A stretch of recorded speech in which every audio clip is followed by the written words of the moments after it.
Agosto 15 de 1971.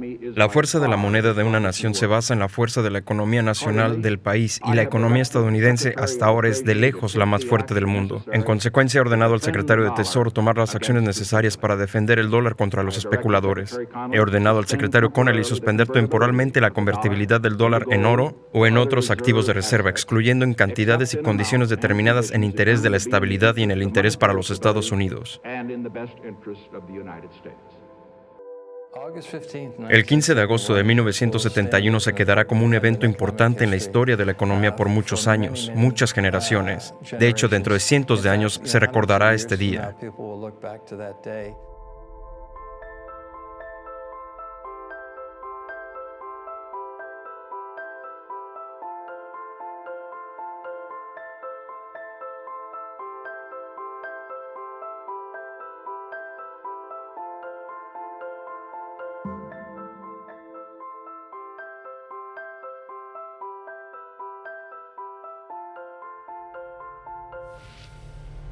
Fin del camino. Cómo el dinero perdió su valor.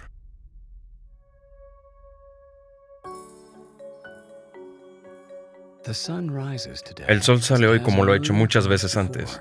Los ciudadanos se despiertan y van a su oficina para comenzar su jornada laboral. Los granjeros se ocupan de sus cultivos. Los obreros de la construcción construyen nuevas infraestructuras. Hoy es un día como otro cualquiera, ¿o no? En 2008 el mundo experimentó una de las grandes turbulencias financieras de la historia. Los mercados alrededor del mundo empezaron a colapsar y las más grandes instituciones financieras, que una vez se creyeron invencibles, empezaron a dar síntomas de agotamiento. Los gobiernos respondieron rápidamente emitiendo rescates masivos, emitiendo paquetes de estímulos financieros en un esfuerzo para mantener la economía a flote. Y funcionó. La economía global recuperó mucho más rápidamente de lo esperado y pronto volvió a funcionar como lo hacía normalmente. Y sin embargo, algo no estaba del todo bien. Una creciente sensación de inquietud crece entre la gente. En el mundo de las finanzas, de hecho, en todos los aspectos de la vida moderna, las quiebras empiezan a aparecer. Hay angustia, y si hablamos con la gente de la calle dirá, no sé qué está causando todo esto, no me parece normal. Mira, el gobierno tiene un déficit de $1 trillón. ¿Por qué la economía no está mejorando? El gobierno va a gastar alrededor de $3.7 trillones. ¿Por qué no tengo un trabajo? ¿Por qué la tasa de desempleo está en el 9%? Y hasta pienso que está subestimada. Mucha gente se siente insegura en el mundo de hoy, preocupada de que algo terrible está al acecho. Nos dicen que la crisis financiera mundial de hace unos años está solucionada. Pero, ¿y si la crisis no es la causa de la angustia que muchos de nosotros sienten, sino un síntoma más profundo?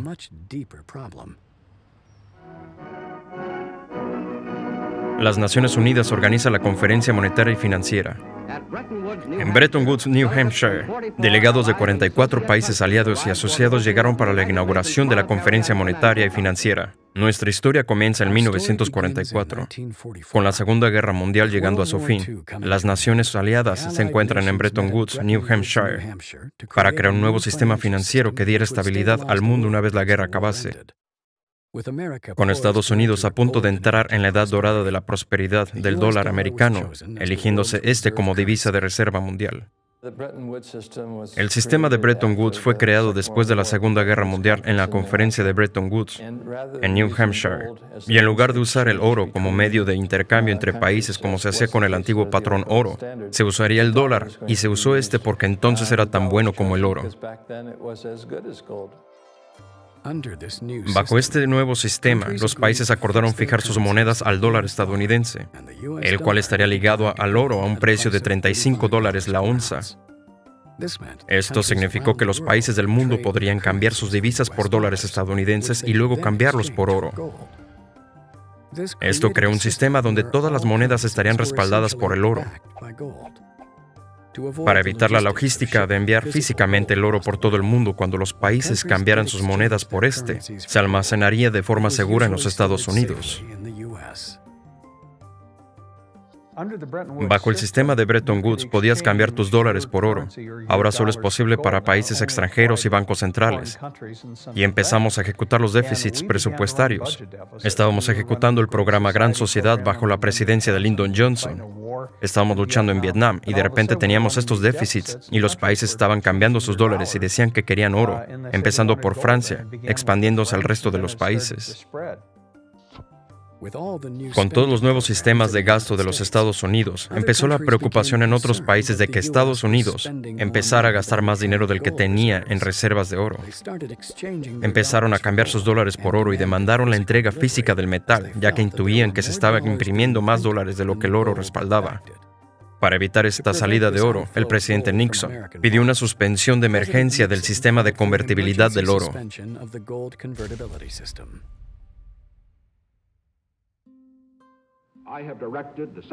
He ordenado al secretario de Tesoro que tome las medidas necesarias para defender el dólar de los especuladores. He ordenado al secretario Connelly suspender temporalmente la convertibilidad oro-dólar y otros activos de reserva. Todos los problemas que vemos hoy en día en el sistema monetario son el resultado directo de la decisión tomada el 15 de agosto de 1971, es decir, el abandono del regreso al cambio fijo al oro. Lo que el oro hacía era disciplinar a los gobiernos, proveyendo disciplina en el gasto. Bajo el antiguo sistema, si tenías un déficit presupuestario, ¿qué pasaba? El oro saldría del país hasta que volviera el equilibrio. Bien, sin ningún respaldo del oro, los países perpetuarían sus déficits. Si observas este país, por ejemplo, desde 1971, Estados Unidos no ha tenido un superávit, nunca. Desde que salimos del patrón oro, ha sido un estímulo constante. Buenos tiempos, malos tiempos, siempre con déficit. ¿Qué llevó a Nixon a abandonar el patrón oro en 1971? Y aunque dijo que era temporal, llevamos esperando 40 años y seguimos fuera de él. Incurrimos en un enorme déficit durante la década de los 60. Teníamos una economía de armas y mantequilla donde el gobierno simultáneamente estaba combatiendo en una guerra en el extranjero, Vietnam. Además, estábamos financiando la misión a la Luna y todo el programa espacial. Estábamos creando más dinero del que teníamos en reservas de oro para respaldarlo. Y muchos de nuestros acreedores extranjeros vieron esto y empezaron a demandarnos el oro en lugar de los billetes de la Reserva Federal, porque sintieron que simplemente Washington no tenía suficiente oro para asegurar su correspondencia con el dólar.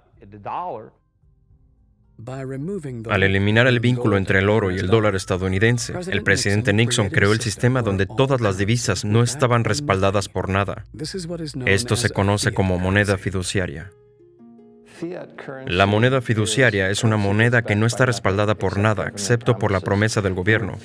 La palabra fiduciaria es una palabra latina y significa básicamente que circula por confianza. Si la gente confía en esa moneda y si hay suficiente fuerza gubernamental que permitirá que la moneda circule durante un periodo de tiempo hasta que la gente pierda la confianza en ella. No hay nación en el mundo que actualmente use monedas. Todos usamos divisas.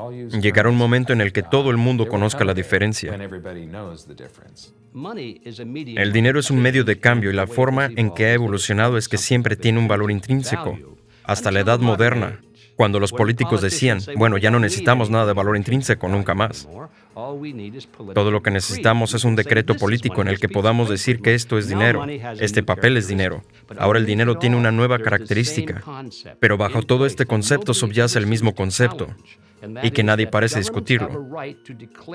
Y que el gobierno tiene los derechos de declarar que algo sin valor es dinero, debes aceptarlo. Ese realmente es el problema y sigue siendo el problema. Está destruyendo las economías del mundo. Dado que las divisas ya no están respaldadas por nada real o tangible, su valor solo fue medido en la relación que tenían entre sí, y como consecuencia, países con monedas relativamente más débiles pueden hacer productos más baratos. Los países devalúan sus propias monedas para hacer más deseable el comercio con ellos. Cada papel moneda se mide a sí mismo frente al dólar. De esta manera, si el dólar cae, los otros bancos centrales responden e intentan intervenir en el mercado de divisas para garantizar que el impacto no afecte a sus economías nacionales.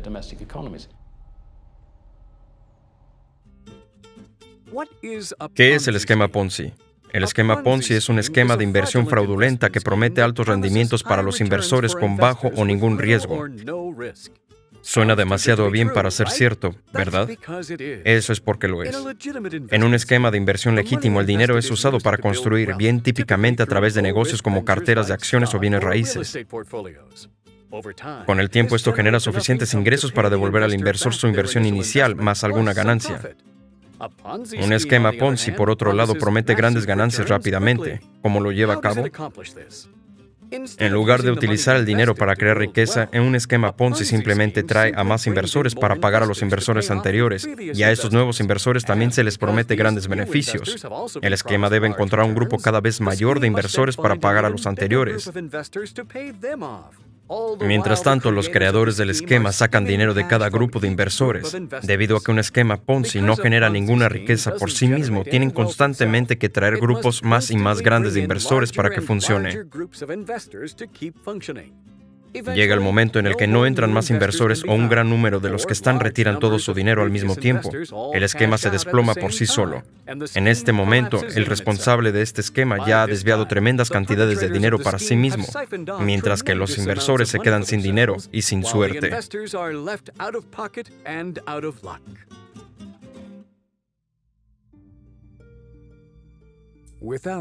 Sin un vínculo fijo con el oro, el Tesoro de Estados Unidos ha podido pedir prestado y gastar todo el dinero que quisiera.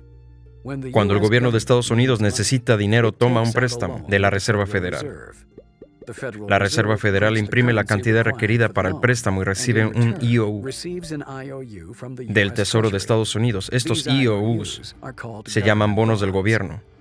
Con el dinero proporcionado por estos préstamos o bonos, el gobierno de Estados Unidos paga sus facturas y obligaciones. Mientras tanto, el Tesoro de Estados Unidos y la Reserva Federal trabajan juntos para vender estos bonos en subastas, donde los bancos centrales extranjeros, fondos de pensiones e incluso particulares compran estos bonos. ¿Y por qué no deberían? Prestar dinero al gobierno de Estados Unidos es prácticamente una inversión sin riesgo. Pero si los préstamos se gastan en facturas y en pagar préstamos anteriores, ¿de dónde saca el gobierno el dinero para pagar el préstamo actual y los intereses actuales que se cobran por él? ¿Es invertir en un bono del gobierno estadounidense simplemente una pequeña parte del gigantesco esquema Ponzi? El sistema de la Reserva Federal es sin duda un esquema Ponzi. No hay ninguna duda de ello. Ellos dan la apariencia de prestar dinero a los gobiernos y los gobiernos se comprometen a devolver el dinero más los intereses. Así que el dinero fue creado solo para este propósito. Se lo dan a los gobiernos. No existía antes de esto. Los bancos centrales simplemente lo hacen de la nada y pulsan unas cuantas teclas en un teclado de una computadora. Y el Tesoro del gobierno de los Estados Unidos ahora tiene otro trillón de dólares que puede gastar. De ahí salió el dinero. Y así eso crea una responsabilidad por parte del gobierno federal para devolver más los intereses. Ahora piensa en ello, más intereses. Bien, cuando llega el momento de devolverlo más los intereses, no pueden devolverlo y ciertamente no pueden pagarlo, además de los intereses también. Así que lo que hacen es pedir más préstamos para cubrir el préstamo original, más los intereses, y entonces en ese momento el Congreso quiere más dinero, así que la deuda sigue subiendo y subiendo y subiendo. Bajo el sistema monetario actual pedimos prestado todo el dinero que existe y prometemos devolverlo más los intereses. Si se toma prestado el primer dólar existente, y ese es el único dólar que existe en el planeta, pero prometes devolverlo más otro dólar de interés, ¿de dónde sacas el segundo dólar? La respuesta es que tienes que pedirlo prestado. Es un esquema Ponzi porque nunca puedes pagarlo, siempre se requiere que nos endeudemos más.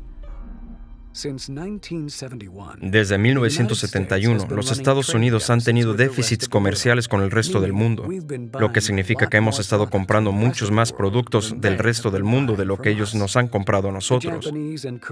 Los japoneses, los coreanos nos venden coches y electrónica, el Medio Oriente nos vende petróleo, y los chinos nos venden aparentemente todo lo que hay en nuestros estantes de Walmart. Estados Unidos paga estos productos con dólares estadounidenses y todo el mundo está contento.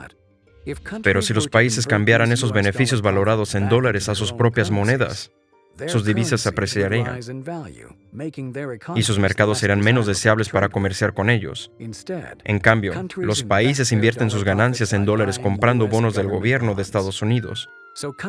Así los países de todo el mundo venden sus bienes a los Estados Unidos a cambio de dólares estadounidenses que han sido prestados a través de la Reserva Federal, creando IOUs. Y los países luego prestan sus beneficios en dólares a los Estados Unidos comprando más IOUs. El dinero de estos préstamos se destina a pagar gastos del gobierno, así como para devolver los IOUs anteriores. Pero para ello, más y más préstamos deben realizarse para pagar el principal y los intereses. Al pagar préstamos antiguos con unos nuevos y mayores préstamos, da la sensación de que el mundo entero ha estado invirtiendo su dinero ganando en un esquema Ponzi de proporciones épicas.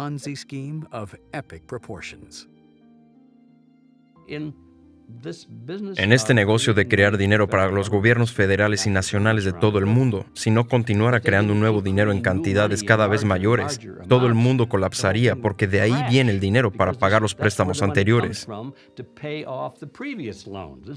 Son los nuevos préstamos, así que es un esquema Ponzi. Es un clásico esquema Ponzi.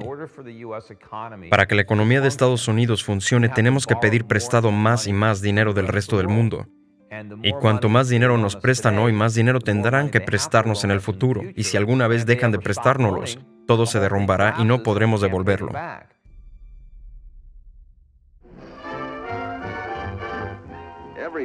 Cada viernes por la noche el trabajo de Julia es comparar los precios de las tiendas de nuestro barrio para comprar el sábado por la mañana. Hay 5 grandes mercados de barrio a un par de manzanas de nuestra casa, y Julia reparte sus compras donde los precios son más bajos y la calidad mejor. ¿Recuerdas cuando una barra de chocolate costaba 25 centavos? Cuando podías llenar tu coche por $5 y alimentar a una familia de 6 personas por $35 a la semana? ¿Qué ha pasado con esos días? Fuera de lo que pasara esos días sin nada tangible, las monedas bancarias, los gobiernos podían pedir prestado e imprimir tanta moneda como quisieran. Esto ha llevado al deterioro gradual del valor de nuestra moneda. Con la creación de todo este dinero se diluye el valor de todos los dólares que había antes, así que el poder de compra del dólar baja, baja y baja. Y podíamos comprar un galón de gasolina por 31 centavos de dólar. Ahora está cerca de los $5. El ciudadano de a pie se ve afectado por la inflación debido a la pérdida de poder adquisitivo y en consecuencia su nivel de vida disminuye si no puede ganar los dólares proporcionales a la subida de la tasa de inflación. En muchas medidas del nivel de vida, los estadounidenses de hoy en día están realmente peor. Podrían hablar de mis abuelos. Mi abuela nunca trabajó fuera de casa a pesar de que mi abuelo era carpintero y tuvieron 8 hijos. ¿Podría un carpintero, alguien sin siquiera un diploma de escuela secundaria, solo trabajando como obrero, mantener una esposa y 8 hijos? De ninguna manera. La familia. Con la inflación aumentando más rápido que los ingresos, la gente se vio obligada a tomar más y más medidas drásticas para mantener su nivel de vida. Con cada día comienza un nuevo día del trabajo de una familia. Cuando salimos del respaldo del oro, lo que solía ocurrir antes de eso es que el marido iba a trabajar y la mujer se quedaba en casa criando a la familia. Debido a la inflación de los años 70, la mujer empezó a trabajar fuera de casa. Así tenías 2 ingresos que eran necesarios para producir y comprar los mismos bienes y servicios. En los años 90, dejamos de ahorrar. La tasa de ahorro se redujo básicamente a 0 porque la gente estaba gastando. No podían ahorrar con el fin de proporcionar los mismos bienes y servicios. Entonces llegamos a la última década. La esposa ya estaba trabajando, los ahorros bajaron a 0, pedían dinero prestado.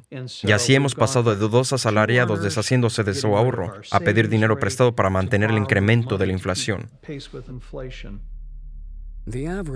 La persona media se ve ahora obligada a pedir préstamos muy por encima de sus posibilidades, endeudándose profundamente. Al principio, esto era para mantener un buen nivel de vida, pero poco a poco se ha convertido en algo necesario para sobrevivir. Al imprimir tanta moneda y devaluarla tan fuertemente, parece que los gobiernos están cobrando un impuesto oculto a sus ciudadanos.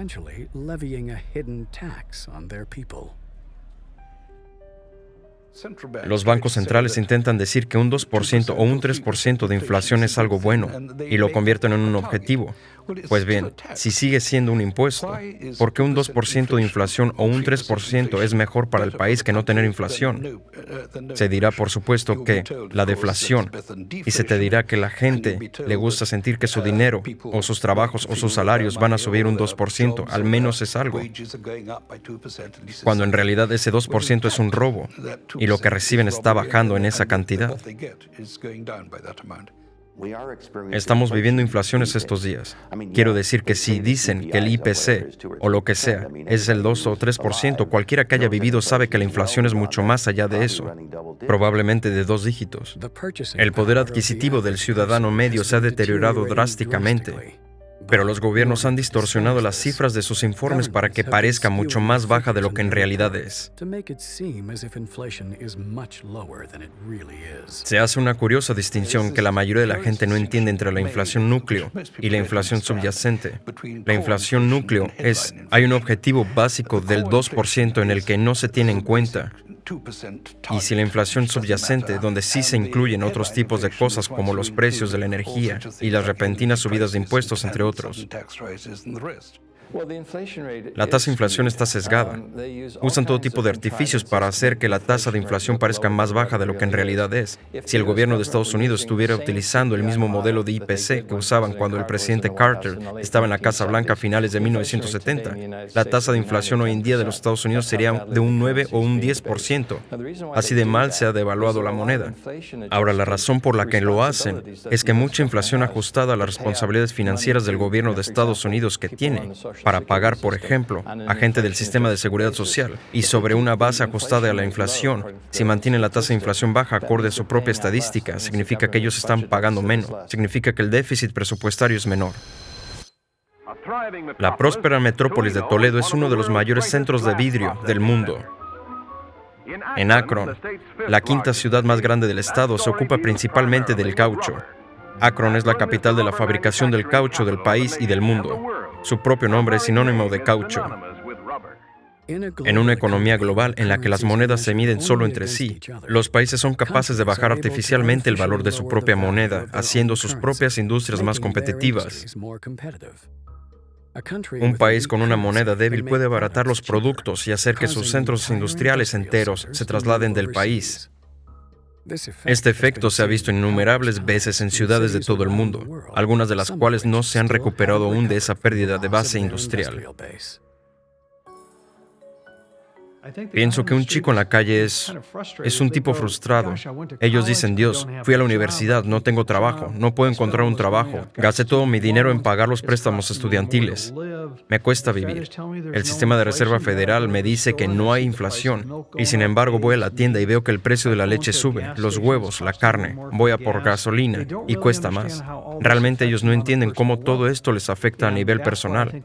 Y por esto es por lo que están frustrados, porque no hay un sistema educativo que explique, mira, cuando imprimes dinero que no tiene nada que lo respalde y lo devalúas, tiene todos estos efectos secundarios que ves. El aumento de la inflación, la corrupción, el amiguismo y todas las cosas que hemos visto en los titulares durante estos 4 o 5 años. Los movimientos de protesta son un fenómeno interesante. Mucha gente está realmente harta de Wall Street. Están realmente hartos con lo que está pasando con su poder de compra. Están cansados con las noticias que oyen sobre el hecho de que ejecutivos de esos grandes bancos reciben millones de dólares en bonus al mismo tiempo que vacían los bolsillos de los contribuyentes para pagar todo este rescate. Y por eso, lamentablemente, la gente se manifiesta contra la crisis económica. Y al mismo tiempo demandan más bienestar, más cobertura médica. Están demandando más control del Estado y regulación de sus vidas. Exigen crear más dinero y que se inyecte en la sociedad.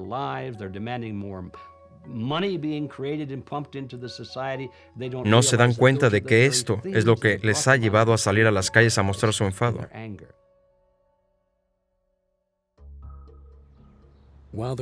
Mientras el ciudadano de a pie lucha por salir adelante, se nos dice que lo que estamos viviendo es una recesión típica. ¿Por qué entonces esta crisis actual se siente diferente a recesiones económicas anteriores? Esto está lejos de ser típico. Creo que este es el final del juego. Creo que lo que estamos experimentando ahora es el dolor de 40 años de experimento de moneda fiduciaria llegando a su fin. Y es un fracaso absoluto, no solo para Estados Unidos, sino para todo el mundo. Hasta 2008 hemos estado pidiendo más y más dinero prestado para mantener nuestro nivel de vida. ¿Hemos llegado a un punto en el que estamos al límite y no podemos asumir más deuda? Lo que estamos viendo hoy es el apalancamiento en todos los niveles de la sociedad. Es decir, los consumidores están al límite. Cada sucesión que teníamos en la economía cuando pasábamos por este periodo de auge y caída, pasábamos por una caída, se inflaba de nuevo, la economía arrancaba de nuevo, pero seguíamos acumulando a niveles de deuda. Y finalmente llegamos a un punto en el que ya no se puede acumular más deuda. Los bancos ya no están dispuestos a conceder créditos tan fácilmente, y muchas personas están más preocupadas en pagar la deuda existente en lugar de contraer más deuda. Aunque esto es un comportamiento prudente y sensato, también es una gran amenaza para la economía global. Al haberse constituido como un gigantesco esquema Ponzi, la economía mundial depende de la emisión de más y más deuda para seguir funcionando.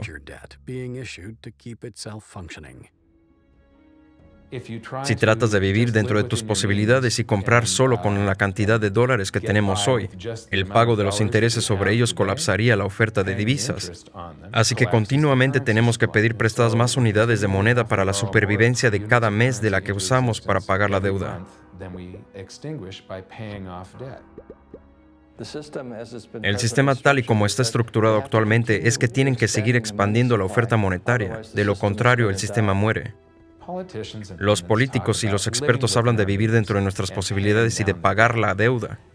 No se puede hacer eso sin colapsar toda la economía. Simplemente se desvanecería en este agujero negro.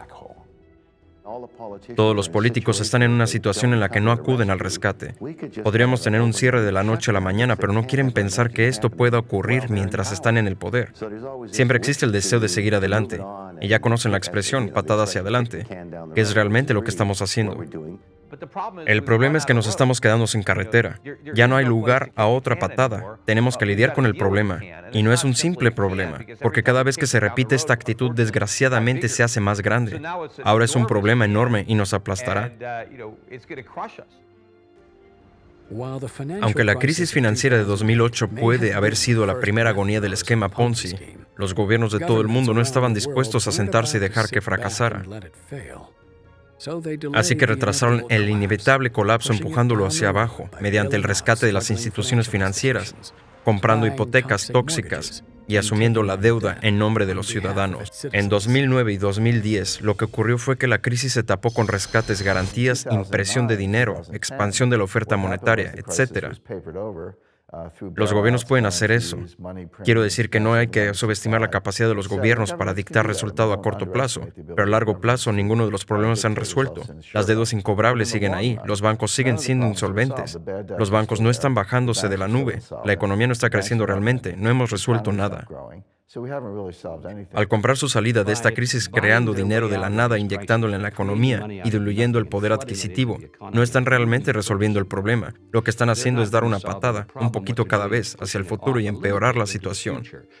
¿Seguimos por este camino imprimiendo más dinero? Al balance general pasó de 800,000 millones a 3 billones. ¿Debería pasar ahora a 6 billones? Tuvimos un estímulo de 800,000 millones de dólares. ¿Deberíamos ahora tener un estímulo de 2 billones de dólares? En teoría se podría. Pero aquí es donde la gente podría perder la fe por completo en la moneda y la moneda podría desplomarse.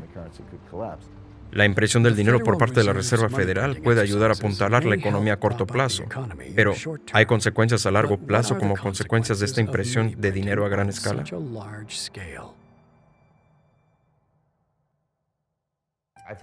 Creo que se va a ver un descenso muy rápido del valor del dólar en cuestión de días, ya sea un 20%, 30%, 40%. Mucha gente ha estado comprando dólares como valor refugio. Cuando descubren que no hay seguridad aquí, de hecho necesitan un refugio seguro del dólar. Ahora, el mismo dólar se está beneficiando del comercio del miedo. ¿Y si el comercio del miedo tiene miedo del dólar? Aparte de causar una enorme inflación, los imprudentes ejercicios de impresión de dinero de la Reserva Federal también corren el riesgo muy real de crear una pérdida de confianza en el dólar estadounidense en todo el mundo. Creo que es muy probable que se produzca una crisis monetaria, pero será muy difícil saber exactamente qué la provocará y cuándo. Creo que será algo imprevisto. Podría ser un desastre natural, podría ser un choque político, podría ser simplemente una pérdida general de confianza. Podría ser algo tan simple como una subasta del tesoro que salga mal. No hay compradores y de repente el tipo de interés empieza a subir. Entonces los agentes financieros, los grandes fondos de cobertura, comienzan a reaccionar a un dumping en dólares. Entonces de repente tienes los bancos centrales extranjeros que empiezan a deshacerse de dólares y eso ocurre así de fácil. En algún momento, como en todos los esquemas Ponzi, los participantes se dan cuenta de la estafa, no quieren participar más y todo este asunto implosiona. Cuando los agentes privados, cuando la gente que está participando voluntariamente, los extranjeros, los bancos centrales extranjeros, cuando dejan de comprar, la única diferencia es que la Reserva Federal puede venir y suministrar la demanda para que la gente que está despertando del esquema natural Ponzi, de lo que estamos haciendo. Pero por supuesto, cuando la Reserva Federal se convierte en el único comprador, es el juego final o el comienzo de la hiperinflación. La hiperinflación es un rápido aumento de la tasa de inflación, tanto que la gente pierde la fe en la moneda y se ve lo que es de hecho una fuga de la moneda. La Alemania de posguerra tiene una inflación galopante. El marco alemán llega a valer tan poco que se utiliza para empapelar paredes o para encender estufas. Lo que sucede es que el gobierno gasta tanto dinero obligándolo a que llega al punto de pedir prestado más dinero del que el mercado está dispuesto a prestarle. El Banco Central interviene entonces y convierte esa deuda pública en moneda. La gran pregunta es, y no sé la respuesta, ¿qué nivel de inflación? ¿El 5%, el 10%, el 15%, el 20%? ¿Entras en pánico? Todo lo que sé es que cuando llega a ese nivel todo el mundo entra en pánico. La consecuencia de la hiperinflación es que el precio de los bienes y servicios sube muy rápidamente, y eso se retroalimenta haciendo que la gente se deshaga de la moneda cada vez más rápidamente. Así que si tienes esta situación en la que la gente sale y compra cosas solo para liberarse del papel moneda, paradójicamente, eso entonces comienza a impulsar y a acelerar la demanda de papel moneda, y quieren más papel moneda para ir a comprar más cosas. Así que tienes la situación en la que el valor del papel moneda comienza a colapsar antes de ser emitido. En el día a día te apresuras un día sí y otro también a conseguir cosas tangibles. Si piensas en comprar una lata de atún, vas a comprar dos porque sabes que mañana o incluso más tarde ese mismo día o en la siguiente hora, esa lata de atún te va a costar más. Que vas a estar luchando por conseguir algo que sea tangible. Este periodo va a suponer mucho dolor económico. Mucha gente que está actualmente jubilada en Estados Unidos va a tener que buscar trabajo. Su jubilación ha desaparecido, ha quebrado, porque pusieron su fe en un esquema Ponzi nacional tipo Bernie Madoff. Por supuesto, una gran cantidad de propiedades se van a resentir. Si la gente está gastando dinero en esas necesidades, no tiene dinero para hacer las reparaciones necesarias para mantener sus propiedades. Si los propietarios no pueden cobrar el alquiler a sus inquilinos, ¿cómo van a mantener sus propiedades? ¿Cómo van a pagar los impuestos? Creo que toda la economía se va a desplomar bajo el peso de esta desbocada de inflación. La reacción inicial de la Reserva Federal será crear aún más inflación para tratar de estimular la economía imprimiendo aún más dinero, lo que por supuesto es el origen del problema. A primera vista parecería que se trata de un problema exclusivo de Estados Unidos. Pero con tantos países que tienen sus ahorros en bonos del gobierno de Estados Unidos, una pérdida de confianza en el dólar estadounidense podría desencadenar una crisis mundial que afectaría a todas las naciones de la Tierra. Si el dólar estadounidense entra en hiperinflación, las implicaciones son realmente graves, porque puedes ir a un país como Zimbabue y ver el impacto de una hiperinflación. Pero ¿qué sucede cuando la moneda de reserva del mundo entra en hiperinflación? Nunca hemos estado en una situación antes así. Es imposible predecir cuál va a ser el resultado, pero la lógica sugiere que si el dólar estadounidense se hiperinfla, la mayoría de las monedas del mundo, si no todas, también tendrán problemas económicos severos, porque al final las reservas de todas estas monedas son básicamente dólares. El gobierno de los Estados Unidos tiene una tecnología llamada imprenta. u hoy su equivalente electrónico, que le permite producir tantos dólares estadounidenses como desee sin coste. Ben Bernanke, 21 de noviembre del 2002. Ben Bernanke es el actual presidente de la Reserva Federal de los Estados Unidos. Ha habido docenas y docenas de colapsos monetarios desde el final de la Segunda Guerra Mundial, y todos son el resultado de lo mismo: malas políticas, mala gestión. Y los Estados Unidos en este momento está llevando a cabo malas políticas. El Banco Central está haciendo una mala gestión de la moneda. Como consecuencia, es inevitable que el dólar vaya a colapsar. Es en este camino que yo llamo el cementerio de divisas fiduciarias.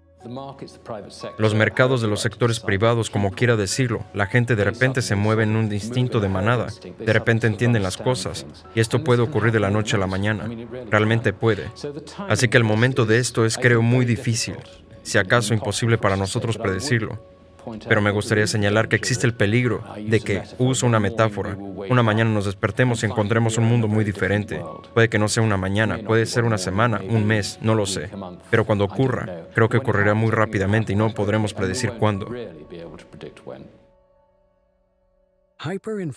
La hiperinflación puede ser uno de los varios escenarios en los que el mundo se enfrenta hoy en día, pero la historia nos ha demostrado que siempre que una nación intentó dirigir su economía utilizando un sistema fiduciario artificial, el resultado final es siempre el mismo: el desastre. Hay una tasa de fracaso probada del 100%. No hay ninguna excepción a esto. La moneda fiduciaria de papel siempre ha fracasado. Y entonces hace 40 años intentamos este gran experimento donde todas las monedas del mundo se hicieron fiduciarias al mismo tiempo cuando abandonamos el sistema de Bretton Woods. El mundo va a tener que liberarse de este sistema monetario basado en el dólar. Porque si quieres respaldar tu moneda, tienes que respaldarla con algo. No puedes respaldarla con nada. Siempre piensas en esa vieja película de Superman, la primera donde Lois Lane se cae en la cima de un edificio y Superman la atrapa y él le dice: "Te tengo, no te preocupes". Y ella dice: "Bueno, me tienes a mí. ¿Quién te tiene a ti?". Bueno, eso es el dólar. ¿Quién sostiene el dólar? No es Superman. El dólar no puede por sí mismo. El dólar solía estar respaldado por el oro. Era el oro el que tenía el dólar. Es como si todo el mundo hubiera amarrado sus bancos al Titanic de las divisas y por eso todos nos vamos a hundir. Si hay una pérdida de confianza en el dólar estadounidense, y creo que la habrá en esta década, ya ha pasado antes, será la historia que se repite, entonces probablemente tendremos que volver a algo que infunda confianza, y lo que infunde confianza es el oro. La única solución real es volver a una moneda sólida de verdad, dinero real, con algo detrás. No tiene por qué ser oro o plata, pero históricamente eso ha sido siempre lo que las sociedades han elegido a través de la prueba y el error. Han probado esto, han probado aquello, siempre terminan con el oro o la plata. Eso probablemente es una pista de que no es un mal camino. Con toda la incertidumbre a la que se enfrenta el mundo hoy en día, nuestra vuelta a una economía respaldada por el oro parecería lógico. Entonces, ¿cómo es que no hay ni siquiera un debate sobre ese retorno? La respuesta es tan sencilla como alarmante. La gente de las altas esferas, los que han sido beneficiados del actual sistema Ponzi, no quieren que se acabe el paseo. Muchos creen ahora que el precio del oro y la plata han sido despreciados artificialmente para hacerlos parecer menos deseables como unidad de intercambio mundial. Lo que los gobiernos tratan de hacer es mantener un precio bajo del oro, porque al hacer eso hacen que el dólar parezca digno de ser la moneda de reserva del mundo, cuando en realidad sabemos que el dólar no es digno de esa estimada posición, porque está siendo muy mal administrado por los Estados Unidos. Grupos como el Comité de Acción Antimonopolio del Oro, o GATA, han estado siguiendo lo que creen que es la supresión deliberada de los precios del oro y la plata a través de una variedad de métodos ambiguos.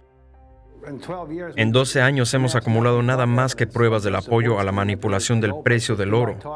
Sería como hablar de un juicio por asesinato cuando el jurado lo declara culpable más allá de una duda razonable. Pero sabes que tienes que presentar cada prueba y como todo encaja. Hay numerosos métodos que utilizan para bajar el precio del oro. Algunos son más difíciles de probar que otros, pero algunos de ellos son totalmente visibles y son las ventas de los bancos centrales. Entre 1999 y 2002, el Banco de Inglaterra vendió tontamente una gran cantidad de reservas de oro de Gran Bretaña a un precio medio de $275 la onza. Los ingresos se gastaron en la compra de euros y dólares estadounidenses. Los gobiernos de Canadá, Francia y Suiza, entre otros, también vendieron su oro en esta época. Sabemos que los bancos centrales solían vender 400 toneladas cada año. Bien, ¿por qué vendían 400 toneladas? Obviamente fue la decisión más tonta que alguien pudo haber hecho en la década.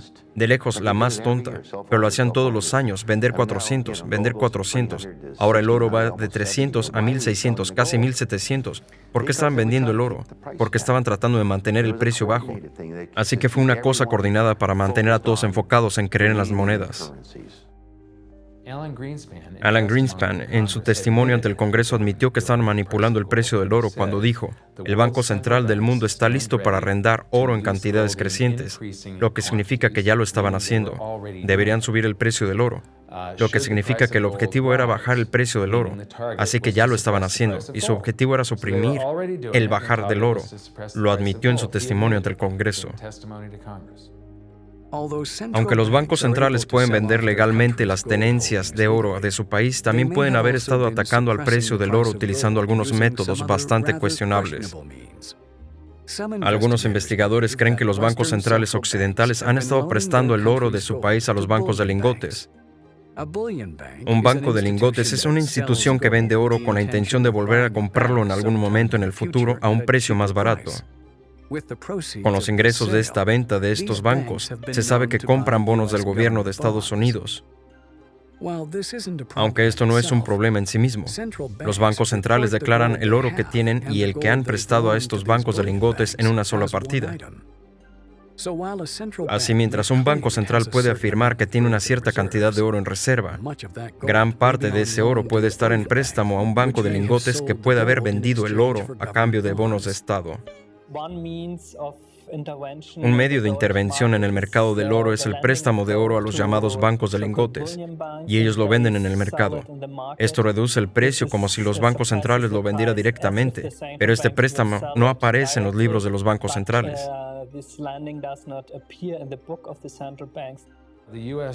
El Tesoro de los Estados Unidos cambió hace unos años la forma de contabilizar el oro. Están contabilizando algunas de sus cuentas por cobrar y sus existencias como una sola partida. Así que están contabilizando lo que realmente tienen y lo que la gente les debe como la misma cosa. Y eso es básicamente una contabilidad ilegal, es fraudulenta.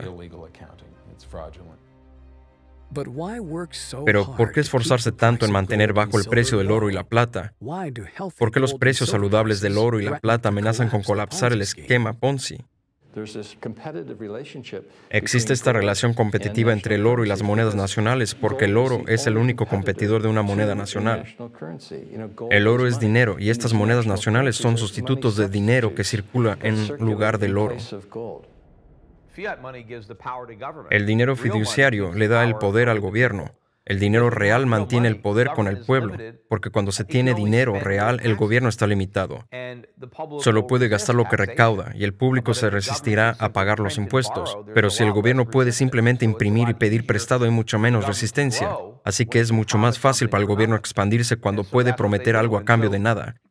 Y esto es lo que hacen. El oro es lo que protege al pueblo de las políticas imprudentes del gobierno. El oro es la amiga de la novia del gobierno. El gobierno quiere ser capaz de hacer lo que quiera. El oro se interpone en su camino. Así que si el oro es un enemigo del gobierno, pero es un amigo de la libertad, es un protector de los individuos frente al gobierno. El oro es un competidor del dólar. Cuando sube mucho es una amenaza para la inflación. Es un barómetro del bienestar. Mira el oro gritando ahora y el mundo se está desmoronando, así que llama la atención sobre lo mal que están las cosas. El gobierno de Estados Unidos tiene un interés en Wall Street, los políticos en mantener el precio reprimido. Wall Street no quiere que vayas a un cambiador de monedas a comprar oro y monedas de plata, quieren venderte papel. El gobierno quiere venderte papel. Así que yo diría que es el gobierno y Wall Street. El oro en manos de la gente es la forma de controlar al gobierno. Los gobiernos no pueden crear dinero de la nada. Si es oro, solo pueden crear papel de la nada.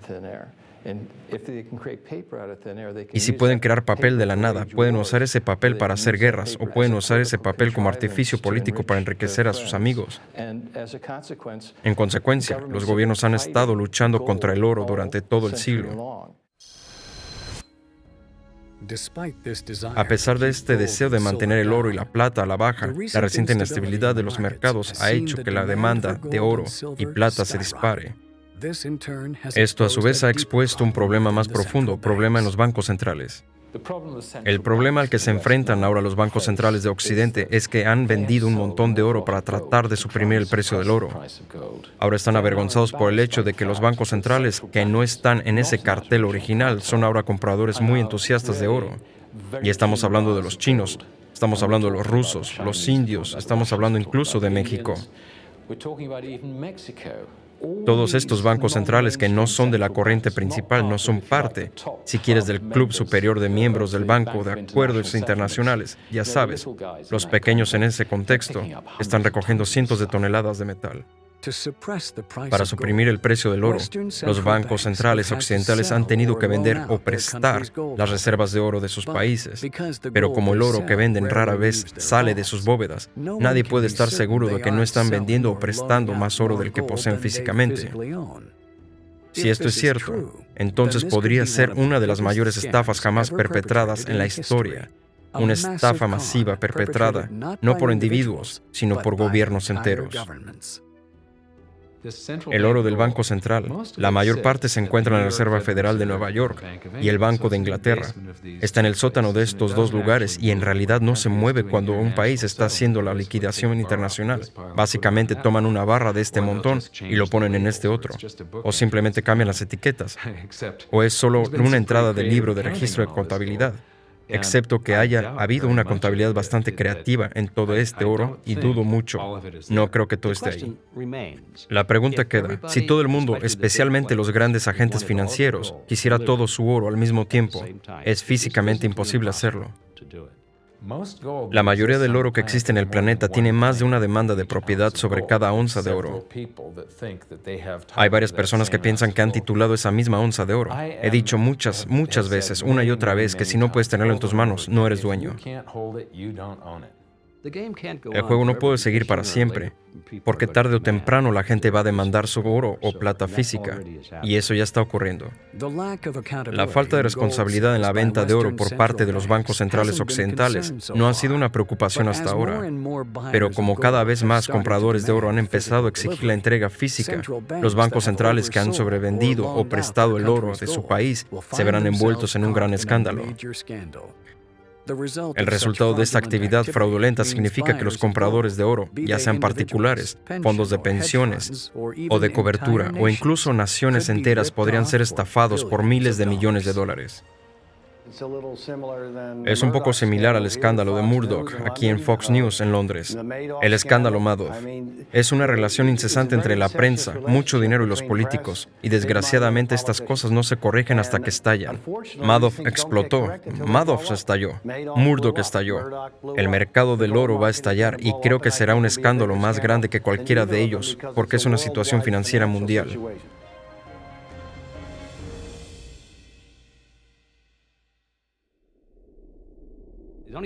El único truco que conocen los políticos en el poder hoy en día y los banqueros centrales, el único truco que conocen es crear más dinero de la nada para inflar la moneda. No tienen ningún otro truco, así que mientras sigamos esperando que sea nuestro líder y resolver el problema como podemos esperar otra cosa, ese es el único truco que conocen. El único otro truco que hay es dejar de inflar y volver a una moneda sólida. Y ellos dirán, oh no podemos hacer eso. Y la razón por la que no pueden hacer eso es porque los dejaría fuera del negocio. No podrían continuar con el esquema Ponzi. Incluso con las grietas que se están formando en el sistema financiero actual, las únicas soluciones ofrecidas por los gobiernos son, de hecho, solo más pasos en el camino hacia el desastre. Pero aunque una sola persona no es capaz de salvar el mundo, todavía hay algo que se puede hacer para proteger a su familia y a ti mismo. No se puede acudir a un esquema Ponzi y pedirle que dirija un negocio de verdad, porque no sabe cómo hacerlo. Así que no se puede acudir a todos estos esquemas de Ponzi en un gobierno que está inflando la moneda y decir, bueno, resolvamos la crisis de otra manera. No saben cómo hacerlo. Así que la solución es dejar de depender de la misma gente con la misma mentalidad para resolver nuestros problemas. Si los gobiernos no quieren volver al patrón de oro, los individuos pueden volver al patrón oro por sí mismos. Los políticos pueden crear dinero fiduciario a voluntad. Por eso es fiduciario. Así que, ¿por qué querrías poner tu fe en esto poner tu confianza en políticos y burócratas y banqueros centrales cuando puedes tener algo real que tiene valor intrínseco, que es escaso y que va a seguir siendo escaso. ¿Prefieres tener oro o una moneda fiduciaria? Vemos lo que está pasando en el mundo y obviamente la gente está empezando a entender que el oro es probable que mantenga su valor mucho más que un trozo de papel. No es que el precio del oro esté subiendo, es que el valor del dólar está bajando. El precio se mantiene constante en términos de esfuerzo humano y poder adquisitivo. Una onza de oro hoy comprará lo mismo que compró hace 2000 años. Una onza de oro hoy en día aproximadamente requiere tanto esfuerzo humano para ser extraída de la mina y refinarla como costó hace 2000 años, incluyendo en la ecuación el esfuerzo humano que mantiene la estabilidad. ¿Cuánto esfuerzo se necesita? El oro es un seguro financiero, y lo que pasa es que lo que tienes porque quieres estar protegido, y simplemente tienes por tenerlo. Si quieres poder dormir por la noche porque no hay nada más. Si ocurre algún evento catastrófico, y lo hemos visto, ¿cómo vas a estar protegido? El sistema financiero actual puede estar muriendo, pero donde hay caos también hay oportunidad. A medida que el viejo modelo se desmorona, puede abrirse la puerta a una gran prosperidad. Está claro que no es el fin del mundo, ni siquiera probablemente el fin de Estados Unidos. Para muchos países esto va a ser el comienzo, un boom económico, una gigantesca carga siendo levantada sobre sus hombros, donde el mundo ya no tiene que prestar billones de dólares a los estadounidenses para que podamos seguir consumiendo lo que no producimos. Cuando esto llegue a su fin, el mundo se beneficiará. No es algo que debemos temer, debemos abrazarlo como un solo mundo. Esta es la mayor transferencia de riqueza de la historia. Si tenemos una crisis monetaria global, vamos a ver la transferencia de riquezas más grande que haya ocurrido en toda la historia. Todo va a ocurrir a la vez. Por lo tanto, es la mayor oportunidad. Tenemos millones de personas que se interesan por lo que es el dinero. La cuestión de qué es el dinero. ¿Qué debería ser? Y están aprendiéndolo especialmente muchos jóvenes.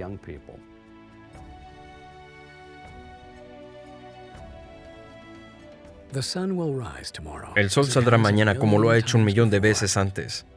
Los trabajadores se levantarán e irán a sus oficinas para comenzar el trabajo de cada día. Los agricultores se ocuparán de sus cultivos y los obreros de la construcción construirán nuevas infraestructuras. Pero seguirá siendo el mundo en el que viven el mismo. En 2008, el mundo recibió una llamada de atención. El mayor colapso financiero se retrasó por las mismas malas decisiones que lo provocaron en el principio. Ese rescate masivo no fue una solución, sino simplemente tiempo. Tiempo para que la gente responsable saque los últimos dólares de su sistema moribundo, pero también para aquellos capaces de ver el borde del precipicio acercándose. Tiempo para protegerse a sí mismos y a sus familias de la inminente caída. Y al final, ese tiempo puede resultar el bien más valioso de todos. Hay estos breves momentos en la historia donde el activo refugio para los últimos 5.000 años se convierten simultáneamente en la clase de activos que tiene las mayores ganancias potenciales de poder adquisitivo. Ahora mismo estamos en uno de estos ciclos en los que el dinero es la mejor inversión. Salir de la divisa, comprar dinero, y probablemente va a ser capaz de comprar muchas más cosas después.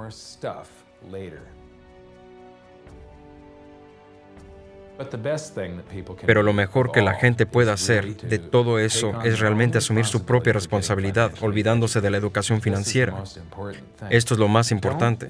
No dejes que los bancos, los brokers de bolsa y otras personas guíen tus intenciones.